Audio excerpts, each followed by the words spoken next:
পল্লবী, হ্যাঁ ম্যাম। এখানে আমি এক্সেলে দেখছি যে পাশে একটা পার্সেন্টেজ মার্কস আছে, সে অনুযায়ী তার একটা গ্রেড দেওয়া আছে। আর ডান দিকের টেবিলে তোমার কিছু স্টুডেন্ট তাদের পার্সেন্টেজ মার্কস দেওয়া আছে, কিন্তু গ্রেডটা দেওয়া নেই। তো পাশের টেবিলে পার্সেন্টেজ মার্কস গ্রেড অনুযায়ী তুমি কি ডান দিকের টেবিলে গ্রেডগুলো এনে দেখাতে পারবে? হ্যাঁ ম্যাম, পারবো। করে দেখাও তাহলে। প্রথমে আমরা ফার্স্ট সেলটা সিলেক্ট করবো। আচ্ছা, করে ইজিক্যাল to look up, first bracket on করবো। করে পার্সেন্টেজের ঘরটা সিলেক্ট করবো, করে কমা দিয়ে এখানে পার্সেন্টেজগুলো সিলেক্ট করবো।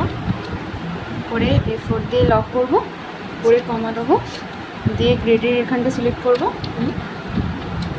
করার পর A4 দিয়ে লক করবো, দিয়ে ফার্স্ট ব্র্যাকেট ক্লোজ করবো, প্রিন্টার। তারপর এখানে এটা সেলসটাকে সিলেক্ট করলে এখানে ডাবল ক্লিক করবো। আচ্ছা, অটো ফিল করে দিলে, তাই তো? হ্যাঁ। কোনটি সব গ্রেডগুলো আমাদের চলে এলো পার্সেন্টেজ মার্কস অনুযায়ী। হ্যাঁ। বাহ, ভেরি গুড।